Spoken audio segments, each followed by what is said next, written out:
بسم الله الرحمن الرحیم. السلام علیکم ګرانو کتونکو. یو ځل بیا زه ابراهیم خان د ابراهیم خان افیشل نه.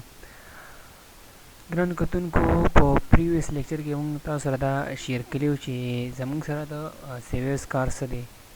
نو هغه ما تاسو ته ښودلی و. نن به تاسو سره د یو نیو کامنټ د ټول یعنی د کمانډ په باره کې به ستاسو سره زه شیر کوم. ټول نه اول به موږ چلو کو مایکروسافټ اپس ورډ به راکولاو. نو هغه لپاره موږ سټارټ بټن ته راشو. په سټارټ بټن باندې چې موږ کلیک کوو دلته بس چلو کو WIN او WORD وین ورډ به موږ ټایپ کوو. دې نه پس موږ انټر پریس کوو. موږ سره به د مایکروسافټ اپس ورډ وینډو اوپن شي. دلته به اوس موږ راشو اپس بټن ته. تیر موږ څه کړی سیویز کړی و.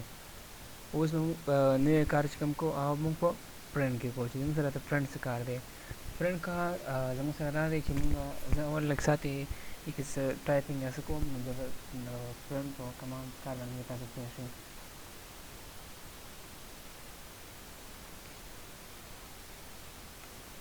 دا ما ټایپ نه څه لیکل مې وکړل. دا دوام چې دا زه څه کوم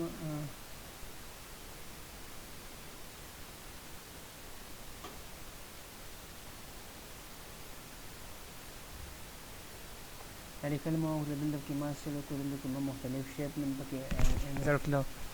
دلته کې ما مختلف شیپ هم انزر کړلو. اوس څه کوم زه داسې څه شیپ پکې ما انزر کړلو.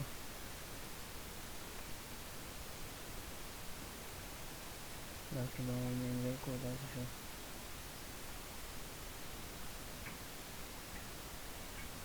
دا هم پکې ما انزر کړل. بل پکې بل شیپ هم پکې انزر کړه. داسې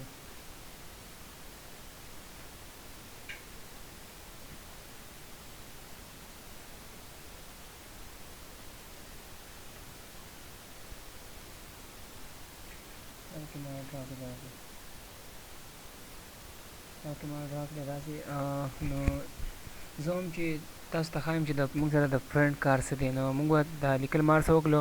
د فرنټ کار زموږ سره دا دی چې موږ څه لیکل کړي دي او څه شیپ هر څه په ډاکومنټ کې کړي دي. او زه هم چې دا زه په هارډ فارم کې غواړم، یعنی په هارډ فارم کې مطلب دا دی چې ما دا لیکل کړي دي او زه دا اوس کاغذ ته غواړم. یعنی یو سرټیفیکیټ تا جوړ کړی دی، یو اپلیکیشن دی په مایکروسافټ اپس ورډ کې ولیکو. او اوس ته وایي چې زه دا یو کاغذ باندې پرنټ کول غواړم. دا لپاره موږ سره د پرنټ کمانډ استعمالیږي. دلته به اپس بټن ته راشئ. دلته به په پرنټ باندې به کلیک کړئ. پرنټ باندې چې کلیک کړئ ستاسو سره مختلف پرنټ دي. د پرنټ باندې چې ته کلیک کړې نو ستاسو سره به په دې کې ستا نه د پرنټ سیټینګ غواړي چې ته دې ته مختلف سیټینګ ورکولی شي. بیا دلته دا چې زموږ سره کوم څه دی دا به دلته نه به ته پرنټر سلیکټ کړئ چې ستاسو سره کوم یو پرنټر موجود دی. کو فیکس وي نو فیکس به کړي، او کو نوري نو د دې نه بیا تاسو چل کې شي کولی یو ډاکومنټ لا پرنټر سلیکټ کولی شي ستاسو کوم پرنټر موجود وي. پیج ارینج کار هم دا دی چې ته څونه پیج اوس دې له ورکوې. ټول یو کتاب دې لیکلی ته او ستا ته پکې 500 پیجز دي. ته چې زه دا ټول دا کوم کاپي کوم، دلته به راشي. دې آل باندې به کلیک کړې او څه یو کتاب به ستاسو څونه پیج چې ستا لیکلي نو ټول پیجونه به ستا سره پرنټ یعنی پرنټ به شي ستا سره. که اوس ته غواړې چې زه ټول پیجونه نه پرنټ کوم، صرف دا پیج پرې کوم چې پیج پرنټ کوم چې کوم اوس ما راکولاو کړی دی، نو هغه لپاره ته به دې کرنټ پیج باندې به کلیک کړې. کرنټ پیج نو دا د لپاره استعمالیږي. یعنی دا چې دا هم نه کې کوې ته چې پیجز که نه، دلته بیا دا پیجز به سلیکټ کړې او کامه به پکې ورکړې. ته وایې چې ما دا 1 نمبر پیج دا کا پرنټ کا، 3 نمبر پیج را پرنټ کا، او داسې 5 نمبر پیج را پرنټ کا. دا لپاره موږ سره چل کېږي دا استعمالیږي. خو داسې نه کې ته وایې چې ما دا صرف پیج نمبر 10 راله پرنټ کا یا پیج نمبر 11 راله پرنټ کا.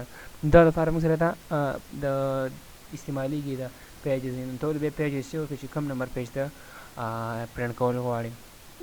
نو دلته بیا ما سره واپس آل مې کو. اوس دې سیټه چې راواوړې دا موږ سره څه دی نمبر آف کاپیز. نمبر آف کاپیز دا ډېر امپورټنټ دی. اوس لکه ته وایې چې زما سره ټول کتاب خو دی، خو ته وایې چې زه څو کتابونه اوس یعنې یو پاڼې نه څو کاپیانې وباسم نو دغه لپاره استعمالېږي. اوس دا ټال یو کتاب یې تیار کړی په مایکروسافټ آفیس ورډ کې، ته چې دا کتاب دا کومه پرنټ کوم او څو کتابونه ترې جوړوم نو دغه لپاره بیا موږ سره دا نمبر آف کاپیز استعمالېږي. بس بیا زموږ سره لاندې راسه دي پرنټ وټ، نو بیا دې کې مختلف بیا سیټینګ یې بیا کېږي.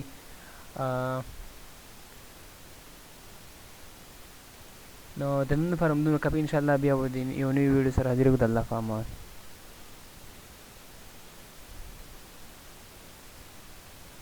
نو د فرنٹ کې مونږه صرف پرنٹ هوا، نو اوس د فرنٹ نه پاس بیا زموږ سره راځي کویک فرنٹ مطلب دا دی چې تا اوس دې سره یو پرنټر دې اوسه کنیکټ کړی دی او ته چې زه ډایرکټ د دې نه پرنټ کوم نو د کویک فرنٹ باندې څنګه کلیک کړې نو ستاسو به بیا دا اسانه پرنټر غواړي ډایرکټ به ستا سره بیا چل کېږي، دا پرنټ کوي به در سره.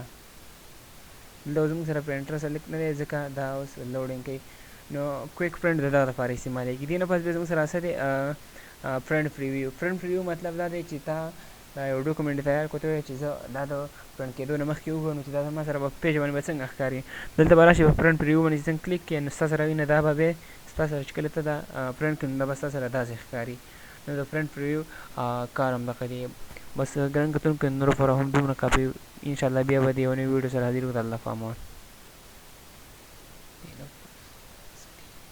احمده څه کوې؟